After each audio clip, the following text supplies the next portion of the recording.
Si on parlait aujourd'hui de la malédiction financière, je vais faire la vidéo en deux parties. Aujourd'hui, je vais vous donner la première porte par laquelle la malédiction financière rentre dans la vie des gens. Et la semaine prochaine, on parlera de la deuxième porte par laquelle donc cette malédiction financière rentre dans la vie des gens. Mais déjà, c'est quoi la malédiction financière? Il y a des personnes en fait aujourd'hui qui gagnent de l'argent, mais ils ne savent pas ce qu'ils en font. C'est-à-dire ils gagnent de l'argent, mais à la fin du mois, ils n'ont plus rien, ils sont même endettés. Il y a des personnes en fait que l'argent rentre dans leurs mains, c'est comme s'il y a un trou dans la main. L'argent rentre dans la main, paf, il ne sait pas ce qu'il en a fait, c'est terminé. Toutes ces personnes-là sont victimes de la malédiction financière. Ceux qui aujourd'hui n'arrivent pas à boucler leur budget, ceux qui aujourd'hui n'arrivent pas à tenir l'argent dans leurs mains, ceux qui aujourd'hui n'arrivent pas à pouvoir faire des projets, se projeter avec ce qu'ils gagnent comme argent, ceux-là sont victimes donc de la malédiction financière. Donc on va parler un peu de ça, d'éducation financière. Je vais un peu vous expliquer la première porte et comment la fermer. Parce que c'est une porte en fait qui existe parce que la malédiction financière rentre dans votre vie par une porte. Et quand vous détectez ces portes et que vous pouvez la fermer, vous allez donc fermer la porte à cette malédiction financière qui ne va pas rentrer dans votre vie et vous pourrez mieux gérer vos finances. Ceux qui sont victimes de ça aussi, c'est ceux par exemple qui vont gagner un certain montant. Ils vont peut-être gagner 200 € si on est en Afrique ou peut-être 2000 € si on est en France. Mais tu gagnes 2000 €, mais tes dépenses par mois, quand tu fais le bilan, ils sont à 2600, 2700, voire 3000 €. Ça veut dire que chaque mois, tu vis à crédit de 1000 €. Si on fait ça sur 12, ça veut dire qu'à la fin d'année, tu as 12 000 € de déficit sur ce que tu gagnes. Mon frère et ma soeur, comment est-ce que tu penses t'en sortir si tu vis tout le temps à crédit à découvert? Ça, c'est la malédiction financière, en fait. Parce que là, tu ne peux pas t'en sortir. Tu vas passer ton temps, justement, à courir après ce déficit-là. Et tu ne peux pas vivre comme ça toute ta vie, en fait. Ce n'est pas possible, simplement. Donc, il faut que tu mettes de l'ordre dedans. Et donc, la première porte par laquelle ça rentre dans ta vie, cette malédiction financière, c'est la mauvaise gestion. La mauvaise gestion, c'est la première porte par laquelle la malédiction financière rentre dans ta vie. C'est quoi la mauvaise gestion? La mauvaise gestion, en fait, c'est quand tu n'arrives pas, par exemple, à boucler un budget, premièrement. C'est par exemple si tu as 2000 € de revenus, mais quand tu fais ton bilan entre ton loyer, entre tes charges, entre les courses que tu dois payer, si tu as des enfants que tu dois t'en occuper, si tu as un véhicule, tout ce qui va être charge autour, quand tu fais ton bilan, tu vas être à 2500, 3000 €. Tu ne peux pas vivre comme ça. Et c'est là où la mauvaise gestion commence, en fait. Parce qu'il faut te contenter de ce que Dieu t'a donné. Si tu as pu gagner 2000 €, vis comme quelqu'un qui gagne 2000 €. S'il faut que tu déménages par l'habitude plus loin, déménage par l'habitude plus loin. S'il faut que tu te prives de certaines choses, prive-toi de ces choses-là. Mais n'essaie pas d'imiter ceux qui gagnent 3 000, 4 000, 5 000 €, alors que toi, tu n'es qu'à 2 000 €. Si ton créateur, si Dieu t'a mis à 2 000 € maintenant, c'est parce qu'il veut peut-être éprouver pour voir comment tu gères 2 000 € pour t'en donner plus. Mais si tu gères mal 2 000 €, comment est-ce que tu veux qu'il t'en donne plus pour que tu gères beaucoup plus? Ce n'est pas possible en fait. Donc, il faut vraiment que tu te poses la question. Il faut que tu vives à la hauteur de tes moyens.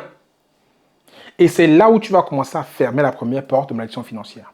Si tu apprends à vivre à hauteur de tes moyens, si tu apprends à gérer un budget par rapport à ce que tu gagnes, par rapport à ce que tu dépenses, parce que c'est ça un budget, il faut qu'il soit équilibré. Il faut que ce que tu gagnes soit équilibré par ce que tu sors. C'est quoi qu'on appelle un budget qui est équilibré. Mais quand il y a des déséquilibres sur le budget, c'est mieux que ce soit des équilibres qui soient positifs au lieu qu'ils soient négatifs. Donc cette première porte, en fait, malheureusement, beaucoup de personnes tombent dans cette première porte et elle est ouverte dans la vie de plusieurs personnes. Pourquoi? Parce que les personnes aujourd'hui sont dans ce qu'on appelle le show-off, dans le tu m'as vu. Ils veulent porter des choses qui sont de luxe. Ils veulent imiter les gens. Ils veulent rouler dans des grosses bagnoles qu'ils ont pris à crédit. Ils veulent vivre dans des quartiers qui ne sont peut-être pas des quartiers où ils ont le moyen de payer le loyer. Ils veulent porter des Weston. Ils veulent rouler dans des bagnoles où l'assurance coûte peut-être déjà le prix d'un plein d'une voiture qui est moins luxueuse. Et aujourd'hui, on est dans cette vie-là où, moi j'appelle ça la vie Instagram, où tout le monde veut se montrer, même s'ils n'ont pas les moyens. Et ça, c'est la porte de la malédiction financière que tu as ouverte dans ta vie. C'est une porte qui est ouverte. Et tant que tu vas vouloir vivre au-delà de tes moyens, cette porte restera ouverte et tu vas toujours subir cette malédiction financière. Donc, pour arrêter ça, comme je dis, reviens sur terre, refais le bilan, dis-toi, voilà ce que je gagne. Si vous êtes un couple, un foyer, voilà ce que nous gagnons. Voilà ce que nous avons comme dépenses. Et vous faites les calculs. Si vous voyez en fait que vos dépenses dépassent vos revenus, prenez des solutions. Je vais vous donner quelques exemples aujourd'hui. Par exemple, si vous voyez sa première chose, vous voyez déjà ce que vous dépensez comme facture. Pensez par exemple à renégocier vos factures téléphoniques. Pensez par exemple à réduire vos sorties. Pensez par exemple à moins acheter de vêtements tout simplement. Pensez par exemple à peut-être voir comment vous pouvez jouer sur vos courses. Vous voyez comment vous pouvez baisser vos dépenses, quitte à augmenter vos revenus. Moi, je suis plutôt pour dire qu'il faut augmenter ses revenus.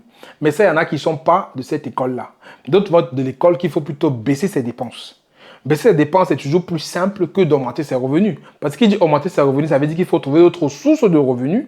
Et tout le monde n'est pas souvent à l'aise de pouvoir y aller tout de suite dedans. Donc, je pense qu'il faut d'abord, premièrement, quand c'est comme ça, baisser vos dépenses. Voyez quelles postes vous pouvez baisser. Maintenant que vous avez baissé les dépenses, vous allez forcément commencer à équilibrer votre budget et commencer à fermer cette porte-là, malédiction financière, pour retrouver donc justement des finances équilibrées et des finances heureuses. Parce qu'effectivement, comme je dis, si tu ne sais pas gérer 2000 euros ou 200 euros que tu gagnes par mois, comment tu sauras gérer beaucoup plus? Déjà, le petit budget que tu as, gère-le bien, ferme cette porte-là en vivant avec tes moyens. Ça, j'insiste, c'est très important. Donc, revenez sur terre, fermez cette porte de malédiction financière en vivant avec vos moyens, en vivant à hauteur de ce que vous gagnez. Rééquilibrez. Si ce que là vous habitez coûte beaucoup plus cher, déménagez. Si vous portez des chemises Ralph Lauren et que ça coûtait 150-200 euros, descendez aux chemises de 25 euros. Si vous mangez du caviar tous les jours, passez au steak, j'en sais rien. Mais trouvez les éléments de pouvoir équilibrer ce budget-là, parce que c'est ça qui va fermer cette porte de la mauvaise gestion.